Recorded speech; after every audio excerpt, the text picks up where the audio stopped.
നമസ്കാരം. ഇത് പൂഞ്ഞാറിലെ ഒരു നേതാവ് ചോദിച്ചു വാങ്ങിയ പ്രളയമാണെന്ന് പറഞ്ഞാൽ തെറ്റുണ്ടെന്ന് എനിക്ക് തോന്നുന്നില്ല. പി.സി. ജോർജിന്റെ വീട്ടിലും അദ്ദേഹത്തിന്റെ ഭാര്യയുടെ തുണിക്കടയിലും മലവെള്ളം കയറിയെന്ന വാർത്ത അദ്ദേഹം തന്നെ വിവരിക്കുന്നത് കണ്ടപ്പോഴാണ് പഴയ ചില കാര്യങ്ങൾ ഓർമ്മ വന്നത്. ഇത് ചോദിച്ചു വാങ്ങിയതല്ലേ എന്നൊരു സംശയം. ദീർഘവീക്ഷണമില്ലായ്മയും വികസന പദ്ധതികൾ കൊണ്ടുവരുന്നവരോടുള്ള വെറുപ്പും കൊണ്ട് സൃഷ്ടിച്ചെടുത്ത ഒരു പ്രളയമായിരുന്നു ഇതെന്നാണ് പാലക്കാർ ആണയിട്ട് പറയുന്നത്. അഹങ്കാരിക്ക് കാലം കാത്തുവെച്ച കാവ്യനീതി എന്നും പറയാം. ജൂലൈ 31-ാം തീയതി പാലക്കാർ ഉറങ്ങാൻ പോകുമ്പോൾ കേവലം 5 അടി മാത്രം വെള്ളമുണ്ടായിരുന്ന മീനച്ചിലാറ്റിലൂടെ മണിക്കൂറുകൾ കഴിഞ്ഞപ്പോൾ, അതായത് ഓഗസ്റ്റ് 1-ന് വെളുപ്പിനെ അലമുറയിട്ട് സംഹാര താണ്ഡവമാടി രൗദ്രഭാവത്തിൽ 25 അടി വെള്ളമാണ് പാലാ പട്ടണത്തിലേക്ക് ഇരച്ചു കയറിയത്. അങ്ങനെ മലവെള്ളത്തിൽ പാലാ നഗരം ഒരിക്കൽ കൂടി മുങ്ങി. വ്യാപാര സ്ഥാപനങ്ങൾക്കുണ്ടായ ലക്ഷങ്ങളുടെ നഷ്ടം സ്വയം സഹിക്കുകയേ രക്ഷയുള്ളൂ. ആരും സഹായിക്കാനെത്തില്ല. മീനച്ചലിന്റെ കിഴക്കൻ മേഖലയിൽ ആ രാത്രി തുടർച്ചയായി പെയ്തിറങ്ങിയ പേമാരി ഉരുളായി രൂപപ്പെട്ട് ഡാം തകർന്നതുപോലെ പൂഞ്ഞാറും ഈരാറ്റുപേട്ടയും കടന്നാണ് പാലായുടെ കരതൊട്ടത്. പേട്ടയും പാലായും ഉണ്ടായ കാലം മുതൽ വർഷാവർഷം ഒന്നിലധികം പ്രളയങ്ങൾ ഉണ്ടായിരിക്കും. പക്ഷേ അവയെല്ലാം ജനങ്ങൾക്ക് നേരിടാവുന്ന വിധമായിരിക്കും. ക്രമേണയാണ് ജലനിരപ്പ് ഉയരുന്നത്. പ്രളയമുണ്ടായിക്കഴിഞ്ഞാൽ സന്ദർശനം നടത്തുന്നവരുടെ തിരക്കാണ്. ഒപ്പം ഫോട്ടോഷൂട്ട്. വാഗ്ദാനങ്ങളും കുറവല്ല, പെരുമഴയാണ്. പക്ഷെ എല്ലാം വെറും വാചകങ്ങളിൽ ഒതുങ്ങും. ഓരോ തവണയും സന്ദർശനത്തിന് വരുന്നവരുടെ മുഖം മാറി മാറി വരുമെന്ന് മാത്രം. പേട്ടയിലും പാലായിലും കോടികളുടെ നഷ്ടം. 3 ദിവസം മീനച്ചിൽ താലൂക്കിലെ ജനം ബന്ദിയാക്കപ്പെട്ടു. ജലസംഭരണ ജലസേചന പദ്ധതികളൊന്നുമില്ലാത്ത സംസ്ഥാനത്തെ ഏക ജില്ലയാണ് കോട്ടയം. 6 മാസം പേമാരിയും പ്രളയങ്ങളും, 6 മാസം കൊടും വരൾച്ചയും കരിഞ്ഞുണങ്ങലും.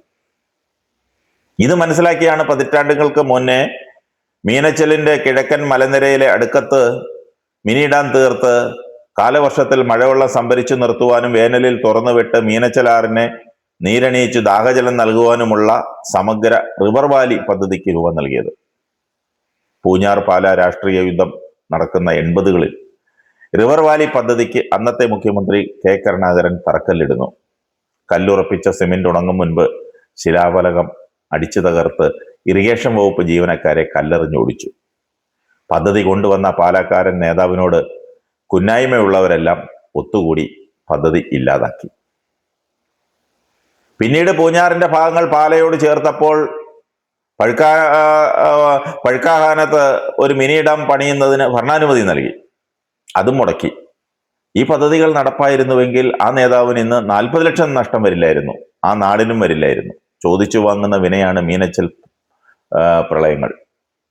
വർഷം തോറും പേട്ടക്കാരും പാലക്കാരും പ്രളയമുണ്ടാകുമ്പോൾ മോങ്ങും. ചിലരുടെ കയ്യിലിരിപ്പ് ശരിയല്ലാത്തത് കാരണമാണ് പൂഞ്ഞാറിനും പാലായിക്കും ഈ മഹാദുരന്തം ആണ്ടോടാണ്ട് പൂർവാധികം ഭംഗിയായി ആഘോഷിക്കാൻ ഇടവരുന്നത്.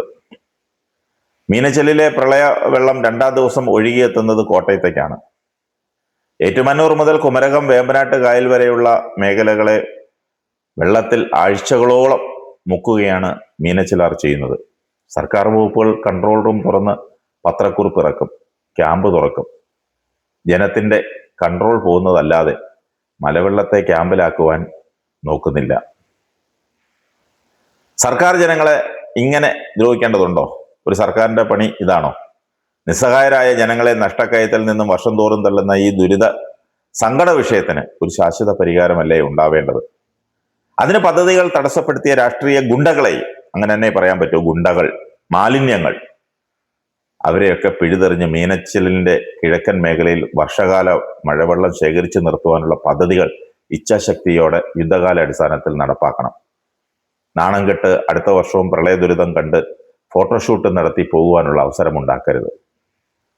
നിർവാഹമില്ലാത്തത് കൊണ്ട് ജനം സഹിക്കുകയാണ്. ക്ഷമയ്ക്കും ഒരു പരിധിയുണ്ട്. മനസ്സിലാക്കിയാൽ നന്ന്.